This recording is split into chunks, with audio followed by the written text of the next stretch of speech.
आज की इस चर्चा में हम सीधे उस दुनिया में गोता लगाने वाले हैं जो हमारे रोजमर्रा के इंटरनेट के ठीक नीचे मौजूद है।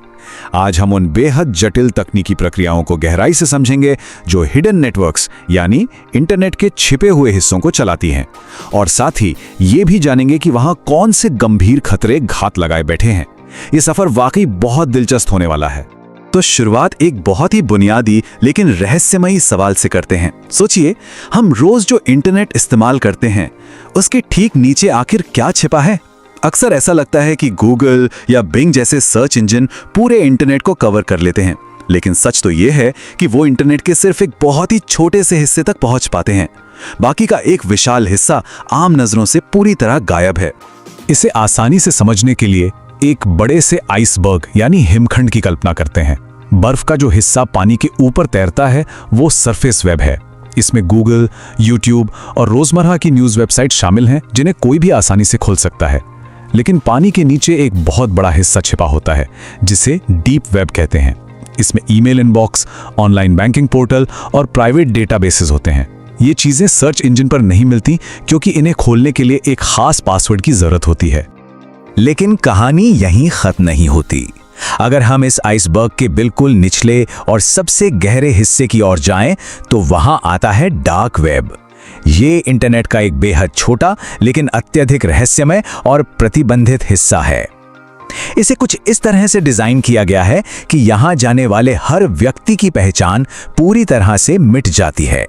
ये गुमनामी का एक ऐसा कोना है जहां आम ब्राउजर के जरिए किसी भी कीमत पर नहीं पहुंचा जा सकता। तो बड़ा सवाल यह है कि लोग वहां पहुंचते कैसे हैं? इसके लिए एक खास सॉफ्टवेयर का इस्तेमाल होता है जिसे टॉर या द अनियन रूटर कहा जाता है। आम वेबसाइट्स के आखिर में .com होता है, लेकिन डार्क वेब की साइट्स में .onion डोमेन का इस्तेमाल होता है। ये डोमेन सिस्टम जानबूझकर इतना जटिल बनाया गया है ताकि आम सर्च इंजन इन्हें कभी ढूंढ ही ना पाएं और ये वेबसाइट्स दुनिया की नजरों से हमेशा के लिए छिपी रहें। तो चलिए अब इस अनियन राउटिंग के पीछे की असली तकनीकी कार्यप्रणाली को समझते हैं। आखिर ये डेटा एन्क्रिप्ट कैसे होता है और पहचान छिपती कैसे है? इस डेटा के सफर को थोड़ा बारीकी से देखते हैं। मान लीजिए टॉर ब्राउजर से कोई रिक्वेस्ट निकलती है। अब ये सीधे उस वेबसाइट के सर्वर पर नहीं जाती। इसके बजाय ये दुनिया भर में फैले हजारों वॉलंटियर सर्वर्स यानी स्वयंसेवकों द्वारा चलाए जा रहे नोड्स के एक बड़े नेटवर्क में प्रवेश करती है। और यहीं असली जादू होता है। हर एक सर्वर या नोड पर डेटा को एन्क्रिप्शन की एक नई परत से ढक दिया जाता है, बिल्कुल एक प्याज यानी अनियन की परतों की तरह। इस जटिल और घुमावदार प्रक्रिया के कारण असली आईपी एड्रेस पूरी तरह से छिप जाता है। कोई यह पता नहीं लगा सकता कि वो डेटा असल में कहां से आ रहा है। अब इस गुमनाम नेटवर्क का एक बहुत ही दिलचस्प पहलू है इसका दोहरा चरित्र। ये चरम सीमाओं की एक ऐसी जगह है जहां बिल्कुल अलग अलग तरह की दुनिया एक साथ बसती हैं। सबसे पहले इसके काले सच को देखते हैं। पहचान पूरी तरह से गुप्त रहने के कारण ये जगह अपराधियों के लिए एक सुरक्षित पनाहगाह बन गई है। वहां प्रतिबंधित ड्रग्स, मिलिट्री ग्रेड हथियार, भाड़े के हैकर्स, करोड़ों लोगों के चोरी हुए पासवर्ड और यहां तक के नकली पासपोर्ट भी बिकते हैं। और ये सारा लेन देन क्रिप्टो करेंसी के जरिए होता है ताकि पैसे भेजने वाले और पाने वाले का कोई भी डिजिटल सुराग ना छूटे। लेकिन सिक्के का दूसरा पहलू भी है। दिलचस्प बात यह है कि यही गुमनामी का टूल कई बेहद जरूरी और सकारात्मक कामों के लिए भी इस्तेमाल होता है।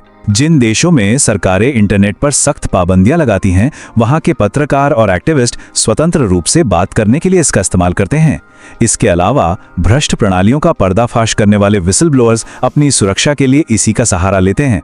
यहां तक कि बीबीसी और न्यूयॉर्क टाइम्स जैसी बड़ी मीडिया संस्थाओं ने भी अपने सुरक्षित पोर्टल डार्क वेब पर बनाए हैं ताकि सेंसरशिप वाले देशों के लोग बिना किसी डर के सच्ची खबरें पढ़ सकें। इस तरह के बढ़ते साइबर खतरों और जटिलताओं को देखते हुए इनका सामना करने का सबसे कारगर तरीका क्या हो सकता है? जवाब है सही शिक्षा और जागरूकता। इस बात का एक बड़ा प्रमाण ये आंकड़ा है। सोर्स के मुताबिक 5000 से ज्यादा छात्रों ने MSB एकेडमी के सर्टिफाइड एथिकल हैकिंग कोर्स में हिस्सा लिया है।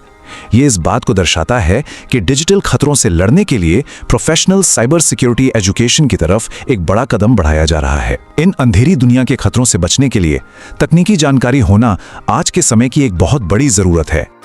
लेकिन अगर कोई आम यूजर बिना किसी जानकारी के इन हिडन नेटवर्क्स में जाने की कोशिश करे, तो उसके लिए वहां क्या खतरे हैं? वहां कैजुअल ब्राउजिंग करना बेहद बेहद असुरक्षित है। सबसे पहला खतरा है मैलवेयर या वायरस का। एक गलत क्लिक से हैकर्स कंप्यूटर में वायरस डालकर सारा निजी डेटा चुरा सकते हैं। दूसरा, अगर गलती से भी किसी अवैध लिंक पर क्लिक हो जाए तो बिना कुछ किए ही गंभीर कानूनी पचड़ों का सामना करना पड़ सकता है।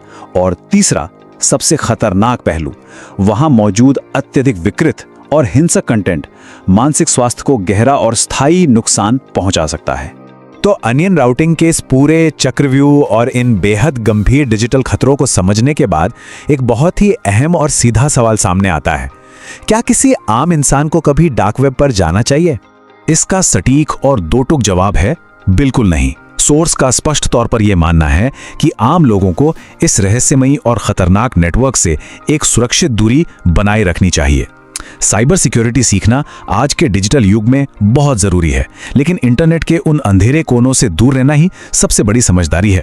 इस पूरी चर्चा के बाद एक बहुत बड़ा सवाल सोचने पर मजबूर करता है। जब इंटरनेट का इतना बड़ा और खतरनाक हिस्सा हमारी नजरों से पूरी तरह छिपा है, तो क्या इस डिजिटल दुनिया में वास्तव में कभी पूरी तरह से सुरक्षित हुआ जा सकता है?